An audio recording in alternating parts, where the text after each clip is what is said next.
Hello student, SN professional classes से मैं हेमंत गुप्ता आज आपके लेके आया हूँ।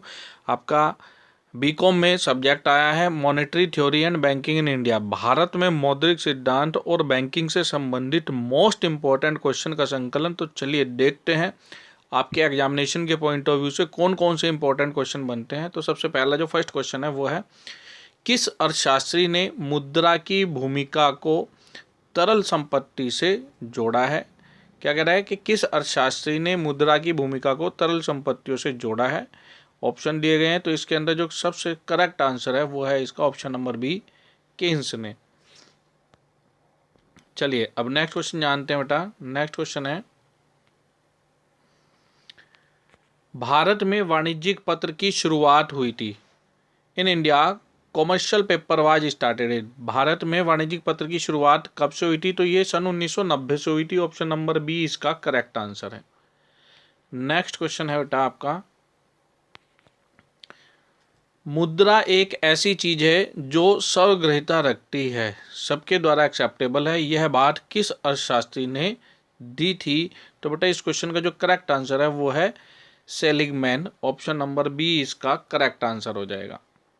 अब इसके बाद नेक्स्ट क्वेश्चन जानते हैं। तो नेक्स्ट क्वेश्चन है, बैंक शब्द का प्रयोग सबसे पहले किस देश में किया गया था? तो दिए गए ऑप्शन में जो करेक्ट आंसर है वो है इटली। ऑप्शन नंबर डी इसका करेक्ट आंसर है। अब इसके बाद हमारा नेक्स्ट जो इंपॉर्टेंट क्वेश्चन बनता है आपका वो है बेटा, किसने कहा था कि बुरी मुद्रा अच्छी मुद्रा को प्रचलन से बाहर कर देती है जब वे दोनों पूर्ण रूप से वैध, जबकि ये दोनों जो हैं पूर्ण रूप से वैध मुद्रा है।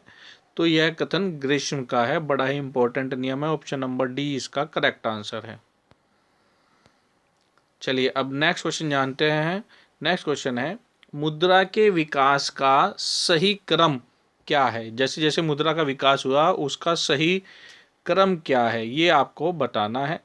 तो इसमें सबसे पहले आ जाएगा आपका बार्टर सिस्टम, वस्तु विनिमय प्रणाली, फिर इसके बाद आएगा आपका सोने का पैसा, गोल्ड मनी, फिर इसके बाद आएगा आपका पेपर मनी यानी कि कागजी मुद्रा, फिर इसके बाद बैठता है आपका क्रेडिट मनी यानी कि धन साख मनी, फिर उसके बाद आएगा आपका प्लास्टिक मनी। तो इस प्रकार इसका जो करेक्ट आंसर बैठेगा वो आएगा ऑप्शन नंबर ए इसका करेक्ट आंसर आ जाएगा। चलिए अब नेक्स्ट क्वेश्चन जानते हैं बेटा। नेक्स्ट क्वेश्चन है, जब मुद्रा की आपूर्ति बढ़ जाती है तब वस्तुओं की कीमत कैसी हो जाती है? तो ध्यान रखेंगे बेटा, जब मुद्रा की आपूर्ति बढ़ जाती है तब वस्तुओं की कीमत भी बढ़ जाती है। ऑप्शन नंबर ए इसका करेक्ट आंसर हो जाएगा। अब इसका नेक्स्ट क्वेश्चन जानते हैं। तो नेक्स्ट क्वेश्चन है बेटा हमारा, मुद्रा की आपूर्ति कौन करता है? Government, central bank, commercial bank या नन ऑफ द अबव? तो इस क्वेश्चन का जो करेक्ट आंसर है वो है बेटा central bank. Option number B इसका करेक्ट आंसर हो जाएगा। चलिए अब नेक्स्ट क्वेश्चन जानते हैं। नेक्स्ट क्वेश्चन है हमारा, भारत की राष्ट्रीय आय में सर्वाधिक हिस्सेदारी किस क्षेत्र की है? प्राइमरी, सेकेंडरी, टेरिटरी या ऑल ऑफ द अबव? ये जो है सभी का समान अनुपात में भाग है। तो बेटा इस क्वेश्चन का जो करेक्ट आंसर है वो है तृतीय क्षेत्र। ऑप्शन नंबर सी इसका करेक्ट आंसर हो जाएगा, टेरिटरी। चलिए अब नेक्स्ट क्वेश्चन जानते हैं बेटा। नेक्स्ट क्वेश्चन है हमारा, वित्तीय मध्यस्थ वित्तीय संस्थान हैं जो बीच में मध्यवर्ती होते हैं। वित्तीय मध्यस्थ वित्तीय संस्थान और किसके बीच में मध्यवर्ती होते हैं? बैंक और सरकार, व्यापारी और बैंक, अंतिम ऋणदाता और अंतिम उधारकर्ता, या उपरोक्त में से कोई नहीं? तो इस क्वेश्चन का जो करेक्ट आंसर आ जाएगा वो आ जाएगा अंतिम ऋणदाता और अंतिम उधारकर्ता के बीच के, ultimate lender and ultimate borrowers. चलिए अब नेक्स्ट क्वेश्चन जानते हैं बेटा। नेक्स्ट क्वेश्चन है हमारा, जहां नई प्रतिभूतियां पहली बार खरीदी और बेची जाती हैं हम उस बाजार को डैश के रूप में संदर्भित करते हैं। किस रूप में संदर्भित करते हैं बेटा? प्राइमरी मार्केट के रूप में, प्राथमिक बाजार के रूप में। ऑप्शन नंबर सी इसका करेक्ट आंसर हो जाएगा। नेक्स्ट क्वेश्चन है हमारा, सेबी किस प्रकार का निकाय है? तो ध्यान रखेंगे बेटा, सेबी जो है स्टैट्यूटरी बॉडी है, वैधानिक निकाय है। ऑप्शन नंबर ए इसका करेक्ट आंसर हो जाएगा। नेक्स्ट क्वेश्चन है मुद्रा का प्राथमिक कार्य कौन सा है? मुद्रा का प्राथमिक कार्य कौन सा है? तो ये क्या है? मीडियम ऑफ एक्सचेंज, विनिमय का माध्यम है। ऑप्शन नंबर ए इसका करेक्ट आंसर हो जाएगा। अब नेक्स्ट क्वेश्चन जानते हैं। तो नेक्स्ट क्वेश्चन है कौन सा मुद्रा का सहायक या द्वितीयक कार्य नहीं है? तो दिए गए ऑप्शन कौन कौन से ये पढ़ लेते हैं पहले। कह रहा है कि मूल्य का स्थानांतरण, मूल्य का भंडार, मूल्य का मापन या स्थगित भुगतानों का आधार। तो इस क्वेश्चन का जो करेक्ट आंसर है वो है मेजरमेंट ऑफ वैल्यू, मूल्य का मापन। ऑप्शन नंबर सी इसका करेक्ट आंसर हो जाएगा। चलिए अब नेक्स्ट क्वेश्चन जानते हैं बेटा। नेक्स्ट क्वेश्चन है bill market is an example of, bill बाजार इसका उदाहरण है। किस प्रकार के बाजार का उदाहरण है? तो बेटा इस क्वेश्चन का जो करेक्ट आंसर है वो है मुद्रा बाजार, money market. Option number C इसका करेक्ट आंसर हो जाएगा। अब नेक्स्ट क्वेश्चन जानते हैं बेटा। नेक्स्ट क्वेश्चन है हमारा बैंकों द्वारा किसानों एवं छोटे व्यापारियों को दिया जाने वाला ऋण किस श्रेणी में आता है? वाणिज्यिक ऋण, प्राथमिक क्षेत्र ऋण, गैर लाभकारी ऋण या शून्य बाजार आधारित ऋण? तो बेटा इस क्वेश्चन का जो करेक्ट आंसर है वो है प्राथमिक क्षेत्र ऋण, priority sector lending. Option number B इसका करेक्ट आंसर हो जाएगा। चलिए अब नेक्स्ट क्वेश्चन जानते हैं। नेक्स्ट क्वेश्चन है हमारा जिस विधेयक पर स्वीकृति की आवश्यकता नहीं होती उसे क्या कहा जाता है? The bill on which acceptance is not required is known as treasury bill. उसको हम क्या बोलते हैं? Treasury bill. Option number A इसका करेक्ट आंसर हो जाएगा। चलिए अब नेक्स्ट क्वेश्चन जानते हैं बेटा। नेक्स्ट क्वेश्चन है हमारा भावी भुगतान का आधार मुद्रा का कार्य है। किस प्रकार का कार्य हो जाएगा? तो ये सेकेंडरी हो जाएगा। ऑप्शन नंबर सी इसका करेक्ट आंसर हो जाएगा। चलिए अब नेक्स्ट क्वेश्चन जानते हैं बेटा। नेक्स्ट क्वेश्चन है हमारा भारतीय स्टेट बैंक किस वर्ष अस्तित्व में आया? ऑप्शन दिए गए हैं ए बी सी डी। तो ये ध्यान रखेंगे स्टेट बैंक एसबीआई 1955 में आया था और ये इंपीरियल बैंक का जब राष्ट्रीयकरण किया तो उसके बाद इसका नाम भारतीय स्टेट बैंक रख दिया गया। आपसे क्वेश्चन ऐसे भी पूछ सकता है कि भारतीय स्टेट बैंक का पहले क्या नाम था? तो पहले इसका नाम इंपीरियल बैंक था, ये ध्यान रखेंगे। चलिए नेक्स्ट क्वेश्चन है हमारा हाल के दिनों में वाणिज्यिक बैंकों की मुख्य समस्या क्या है? एनपीए बढ़ना, स्टाफ की कमी, अच्छे ग्राहकों की कमी या उपरोक्त में से कोई नहीं? तो ध्यान रखेंगे बेटा what is the main problem of commercial bank in recent day? तो ये क्या है? Increasing NPA. एनपीए बढ़ना हाल ही के दिनों में वाणिज्यिक बैंकों की मुख्य समस्या है। एनपीए का क्या मतलब होता है? आपसे इसकी फुल फॉर्म पूछ सकता है। तो ध्यान रखेंगे एनपीए का मतलब होता है नॉन परफॉर्मिंग एसेट्स। सामान्य तौर पे 90 दिनों के अंदर यदि बैंक द्वारा दिए गए ऋण में से कस्टमर द्वारा ना तो लोन की प्रिंसिपल अमाउंट ना ही उस लोन का इंटरेस्ट, यदि 90 दिनों में से दोनों में से कुछ भी नहीं आ रहा है तो बैंकों को इस प्रकार के कस्टमर को एनपीए की श्रेणी में डालना होता है, जिससे ताकि उन पर फर्दर कार्रवाई की जा सके। ठीक है।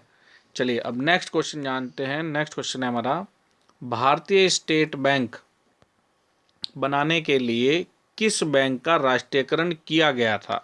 तो भारतीय स्टेट बैंक बनाने के लिए इंपीरियल बैंक का राष्ट्रीयकरण किया गया था। अभी हमने बताया भी था आपको। ऑप्शन नंबर सी इसका करेक्ट आंसर हो जाएगा। चलिए अब नेक्स्ट क्वेश्चन जानते हैं। तो नेक्स्ट क्वेश्चन है हमारे देश का पहला बैंक कौन सा था? भारत का सामान्य bank, general bank of India, imperial bank, Bengal bank या हिंदुस्तान बैंक?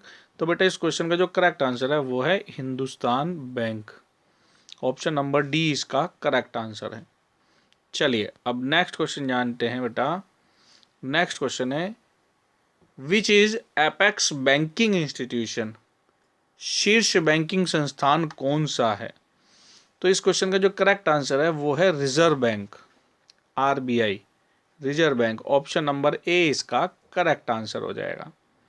चलिए अब नेक्स्ट क्वेश्चन जानते हैं बेटा। नेक्स्ट क्वेश्चन है हमारा, which is not the function of commercial bank. वाणिज्यिक बैंकों का कार्य कौन सा नहीं है? जमा स्वीकार करना, ऋण स्वीकार करना, बिलों में छूट या नोट निर्गमन। तो बेटा इस क्वेश्चन का जो करेक्ट आंसर है वो है नोट निर्गमन, जो है वाणिज्यिक बैंकों का कार्य नहीं है। नोट इशू जो काम है वो सेंट्रल बैंक, और हमारे देश में सेंट्रल बैंक कौन सा है? RBI, reserve bank. तो इस क्वेश्चन का जो करेक्ट आंसर आ जाएगा वो आ जाएगा ऑप्शन नंबर डी। नोट निर्गमन का कार्य जो है कॉमर्शियल बैंक का कार्य नहीं है। चलिए अब नेक्स्ट क्वेश्चन जानते हैं। तो नेक्स्ट क्वेश्चन हमारा, what is the correct sequence of the following events? Establishment of axis bank, IDBI bank, IFCI और सिडबी। हमारे को निम्नलिखित घटना का सही क्रम क्या है? हमारे को बताना है एक्सिम बैंक की स्थापना, आईडीबीआई बैंक की स्थापना, आईएफसीआई की स्थापना और सिडबी की स्थापना। ये 4 बैंक दिए गए हैं, इनको इनकी स्थापना के क्रम में आपको लगाना है और इनके सही कोड के अनुसार आपको बताना है। तो बेटा सबसे पहले इन सभी के बारे में जान लेते हैं। तो ध्यान रखेंगे, एक्सिम बैंक जो है, जिसको हम हिंदी में कहेंगे भारतीय आयात निर्यात बैंक, इसकी जो स्थापना है हुई थी ये 1982 में संसद के एक अधिनियम द्वारा की गई थी और यह पूरी तरह से भारत सरकार के स्वामित्व में है। तो एक्सिम बैंक कब आया? ये आया 1982 में। फिर इसके बाद आता है आईडीबीआई बैंक। तो आईडीबीआई बैंक की स्थापना शुरुआत में 1 जुलाई 1964 को आरबीआई की सहायक कंपनी के रूप में की गई थी। कब की गई थी? 1964 को की गई थी। ठीक है ना बेटा। और बाद में फरवरी 1976 में आईडीबीआई को पूर्ण स्वायत्त संस्था बना दिया गया था। इसके बाद नेक्स्ट जो संस्था है वो है आपकी आईएफसीआई। तो आईएफसीआई 1948 में स्थापित होने वाला पहला डीएफआई यानी कि डेवलपमेंट फाइनेंस इंस्टीट्यूशन था।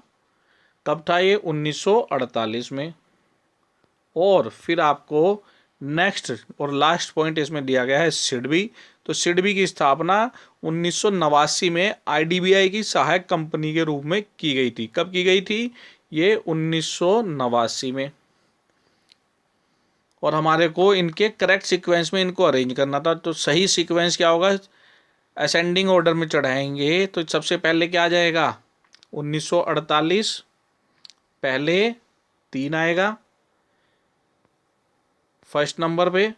फिर क्या आएगा? फिर आएगा हमारा 1964, फिर 1982 और फिर 1989। तो सही क्रम क्या होगा? 1, 2, 3 और 4। सॉरी,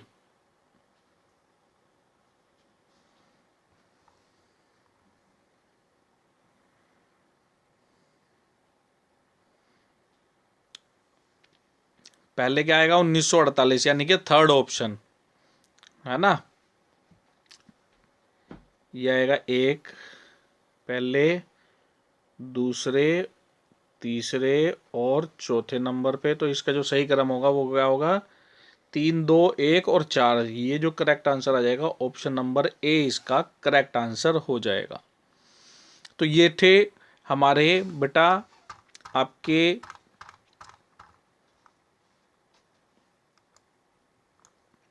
भारत में मौद्रिक सिद्धांत और बैंकिंग अर्थात monetary theory and banking in India से संबंधित 25 मोस्ट इम्पोर्टेंट क्वेश्चन। मिलते हैं अपने नेक्स्ट सेशन में नेक्स्ट इम्पोर्टेंट क्वेश्चन के साथ। तब तक के लिए bye bye student and best of luck for your examination.